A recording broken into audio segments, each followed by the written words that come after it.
ನಾನ್ ಕನ್ನಡಿಗ HR ಕೆಲಸಕ್ಕೆ ಬೇಕು ಅಂತ ಹೇಳಿ ಖಾಸಗಿ ಕಂಪನಿ ನಿನ್ನೆ ಪೋಸ್ಟ್ ಒಂದನ್ನ ಮಾಡುತ್ತೆ.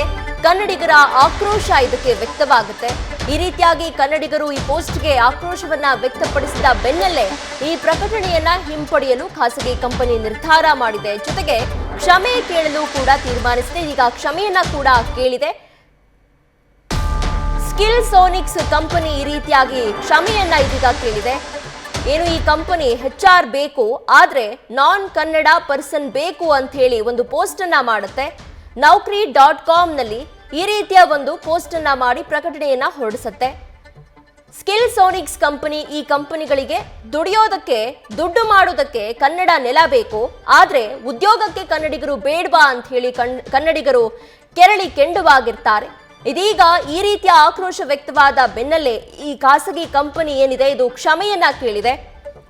ಒಂದು ವೇಳೆ ನಮ್ಮ ಈ ರೀತಿಯ ಪೋಸ್ಟ್ನಿಂದಾಗಿ ಏನಾದರೂ ನೋವುಂಟಾಗಿದ್ರೆ ನಾವು ಕ್ಷಮೆಯನ್ನ ಕೇಳ್ತೀವಿ ಅಂತ ಹೇಳಿ ಸ್ಕಿಲ್ ಸೋನಿಕ್ಸ್ ಕಂಪನಿ ಕ್ಷಮೆಯನ್ನ ಕೇಳಿದೆ. ಕೋಲ್ಕತ್ತಾ ಬ್ರಾಂಚ್ ಕಡೆಯಿಂದ ಈ ಪೋಸ್ಟ್ ಅನ್ನ ಹಾಕಲಾಗಿತ್ತು. ಈ ರೀತಿಯಾಗಿ ಕನ್ನಡಿಗರಿಗೆ ನೋವುಂಟಾಗಿದ್ದಕ್ಕೆ ಕ್ಷಮೆ ಯಾಚಿಸ್ತೀವಿ ಅಂತ ಹೇಳಿ ಇದೀಗ ಕಂಪನಿ ಹೇಳಿದೆ. ಮುಂದಿನ ದಿನಗಳಲ್ಲಿ ಈ ರೀತಿ ಆಗಲ್ಲ ಅಂತಲೂ ಕೂಡ ಕ್ಷಮೆಯಾಚನೆಯನ್ನ ಮಾಡಿದೆ. ಈ ಬಗ್ಗೆ ಹೆಚ್ಚಿನ ಡೀಟೇಲ್ಸ್ ಅನ್ನ ನಮ್ಮ ಪ್ರತಿನಿಧಿ ಭರತ್ ನೀಡ್ತಾ ಹೋಗ್ತಾರೆ. ಭರತ್, ನಿನ್ನೆ ಒಂದು ಪೋಸ್ಟ್ ವೈರಲ್ ಆಗುತ್ತೆ, ನಾನ್ ಕನ್ನಡಿಗ ಕೆಲಸಕ್ಕೆ ಬೇಕು ಅಂತ ಹೇಳಿ. ಈ ಸಂದರ್ಭದಲ್ಲಿ ಬಹಳಷ್ಟು ಆಕ್ರೋಶಗಳು ವ್ಯಕ್ತವಾಗುತ್ತೆ. ಯಾಕಂತ ಹೇಳಿದ್ರೆ ಕನ್ನಡಿಗರ ಈ ನೆಲ ಬೇಕು, ಇಲ್ಲಿ ದುಡಿಯೋದಕ್ಕೆ ಅವಕಾಶ ಬೇಕು, ಆದ್ರೆ ಕೆಲಸಕ್ಕೆ ಮಾತ್ರ ಕನ್ನಡಿಗರು ಬೇಡ ಅನ್ನುವಂತಹ ನಿಟ್ಟಿನಲ್ಲಿ ಬಹಳಷ್ಟು ಆಕ್ರೋಶ ವ್ಯಕ್ತವಾಗುತ್ತೆ. ಇದೀಗ ಕ್ಷಮೆ ಕೇಳಿದ್ದಾರೆ. ಈ ಬಗ್ಗೆ ಹೆಚ್ಚಿನ ಡೀಟೇಲ್ಸ್ ಅನ್ನ ನೀಡೋದಾದ್ರೆ ಪ್ರೀತಿ, ಕರ್ನಾಟಕದಲ್ಲಿ ಅನ್ಯ ಭಾಷಿಕರು ಅಥವಾ ಅನ್ಯ ರಾಜ್ಯದ ಸಂಸ್ಥೆಗಳಂತೇನಿದಾವೆ ಅವು ಎಲ್ಲೋ ಒಂದ್ ಕಡೆ ಉದ್ದಟತನ ಮಾಡ್ತಾ ಇರುವಂತಹ ಉದಾಹರಣೆಗಳು ಜೊತೆಗೆ ಘಟನೆಗಳು ನಡೀತಾನೆ ಇದಾವೆ. ಸೊ ಈ ಸ್ಕಿಲ್ಸ್ ಸೋನಿಕ್ಸ್ ಅನ್ನುವ ಕಂಪನಿ ಕೂಡ ಅದೇ ಕೆಲಸವನ್ನ ಮಾಡಿತ್ತು. ಅಂದ್ರೆ ಬೆಂಗಳೂರಲ್ಲಿ ಬ್ರಾಂಚ್ ಹೊಂದಿದೆ, ಪುಣೆಯಲ್ಲಿ ಬ್ರಾಂಚ್ ಹೊಂದಿದೆ, ಜೊತೆಗೆ ಕೋಲ್ಕತ್ತಾದಲ್ಲಿ ಬ್ರಾಂಚ್ ಹೊಂದಿದೆ. ಈ ದೇಶದ ವಿವಿಧ ಕಡೆ ಈ ಕಂಪನಿ ಬ್ರಾಂಚ್ ಹೊಂದಿದ್ರು ಕೂಡ ಈಗ ಕರ್ನಾಟಕದಲ್ಲಿ ಬೆಂಗಳೂರಲ್ಲಿ ಕೆಲಸ ಮಾಡ್ತಾ ಇರುವಂತಹ ಕಂಪನಿಗೆ ನಾನ್ ಕನ್ನಡ ಪರ್ಸನ್ ಒಬ್ರು HR ಆಗಿ ಬೇಕಾಗಿದ್ದಾರೆ ಅಂತ ಪ್ರಕಟಣೆ ಕೊಟ್ಟಿತ್ತು. ಅಂದ್ರೆ ಸಹಜವಾಗಿ ಇದನ್ನ ನೋಡಿದಂತ ಸಂದರ್ಭದಲ್ಲಿ ಕನ್ನಡಿಗರಿಗೆ ಇದನ್ನ ತಡ್ಕೊಳ್ಳೋದಕ್ಕೆ ಆಗಲ್ಲ ಅಂತ ಹೇಳಿದ್ರೆ ಕರ್ನಾಟಕದಲ್ಲಿದೆ, ಬೆಂಗಳೂರಿನಲ್ಲಿರುವಂತಹ ಕಂಪನಿ, ಇಲ್ಲಿ ದುಡಿತಾರೆ, ಇಲ್ಲಿ ದುಡ್ಡು ಮಾಡ್ತಾರೆ, ಆದ್ರೆ ಕೆಲಸಕ್ಕೆ ಮಾತ್ರ ಬೇರೆ ರಾಜ್ಯದವರು ಅಥವಾ ಬೇರೆ ಭಾಷೆದವರು ಬೇಕು ಅನ್ನೋ ನಿಟ್ಟಿನಲ್ಲಿ ಕನ್ನಡಿಗರು ಆಕ್ರೋಶವನ್ನ ವ್ಯಕ್ತಪಡಿಸಿದ್ರು. ಜೊತೆಗೆ ಈ ಸುದ್ದಿಯನ್ನ ನ್ಯೂಸ್ ಫಸ್ಟ್ ಕೂಡ ವರದಿ ಮಾಡಿತ್ತು. ಈಗ ಇದ್ರ ಬೆನ್ನಲ್ಲೇ ಈಗ ಸ್ಕಿಲ್ ಸೋನಿಕ್ಸ್ ಕಂಪನಿಯವರಿಗೆ ಕ್ಷಮೆಯನ್ನ ಯಾಚನೆ ಮಾಡಿದ್ದಾರೆ. ಅಂತ ಹೇಳಿದ್ರೆ ಇದು ನಮ್ಗೆ ತಪ್ಪಾದ ಒಂದು ಕಲ್ಪನೆಯಲ್ಲಿ ಆಗಿರುವಂತಹ ಒಂದು ಘಟನೆ ಇದು. ಅಂದ್ರೆ ಬೆಂಗಳೂರು ಮೂಲದ ಕಂಪನಿ ಮಾಡಿಲ್ಲ, ಇದನ್ನ ಕೋಲ್ಕತ್ತಾ ಬ್ರಾಂಚ್ ನಿಂದ ಆಗಿರುವಂತಹ ಒಂದು ಪ್ರಕಟಣೆ ಇದು.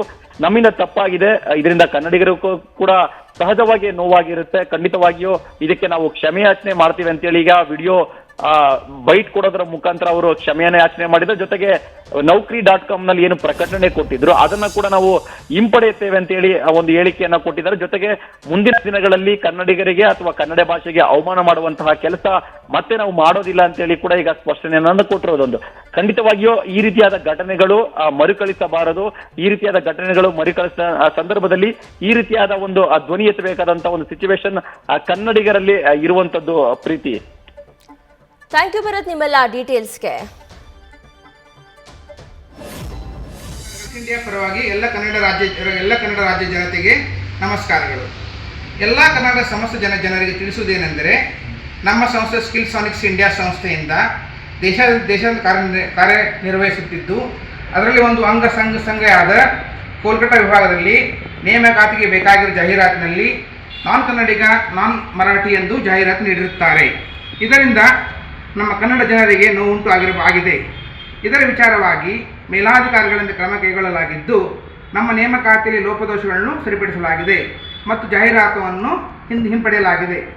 ನಮ್ಮ ಸಂಸ್ಥೆ ಸ್ಥಳೀಯ ಭಾಷೆಗೆ ಪ್ರಾಧಾನ್ಯತೆ ನೀಡುತ್ತದೆ. ಮುಂದೆ ಯಾವುದೇ ಕಾರಣಕ್ಕೂ ನಮ್ಮ ಸಂಸ್ಥೆಯಿಂದ ಯಾರಿಗೂ ನೋವಾಗದಂತೆ ನೋಡಿಕೊಳ್ಳುತ್ತೇವೆ. ನಮ್ಮ ಸಂಸ್ಥೆಯಿಂದ ಇಡೀ ಕರ್ನಾಟಕ ಜನತೆಗೆ ಕ್ಷಮೆ ಯಾಚಿಸುತ್ತೇವೆ. ನಾವೆಲ್ಲ ಕನ್ನಡ ಸಂಘಟನೆಗಳ ಮುಖಂಡರೊಂದಿಗೆ ಮಾತನಾಡಿ ಕ್ಷಮೆ ಯಾಚಿಸುತ್ತೇವೆ. ರೂಪೇಶ್ ರಾಜಣ್ಣ ಅವ್ರ ಜೊತೆ ಮಾತನಾಡಿದ್ದೇವೆ. ಅವರಿಗೆ ನಾವು ಕ್ಷಮೆ ಕೇಳಿದ್ದೇವೆ. ಓಕೆ, ಎಲ್ಲ ನಮ್ಮ ಕನ್ನಡ ಪರ ಸಂಘಟನೆಗಳಿಗೆ ನಾವು ಕ್ಷಮೆ ಯಾಚಿಸಿದ್ದೇವೆ. ಓಕೆ, ಇದರಲ್ಲಿ ರೂಪೇಶ್ ರಾಜಣ್ಣರವರು ಈ ಜಾಹೀರಾತನ್ನು ನಮಗೆ ನಾವು ಪೋಸ್ಟ್ ಮಾಡಿದ್ದನ್ನು ನೋಡಿ ಅವರು ನಮಗೆ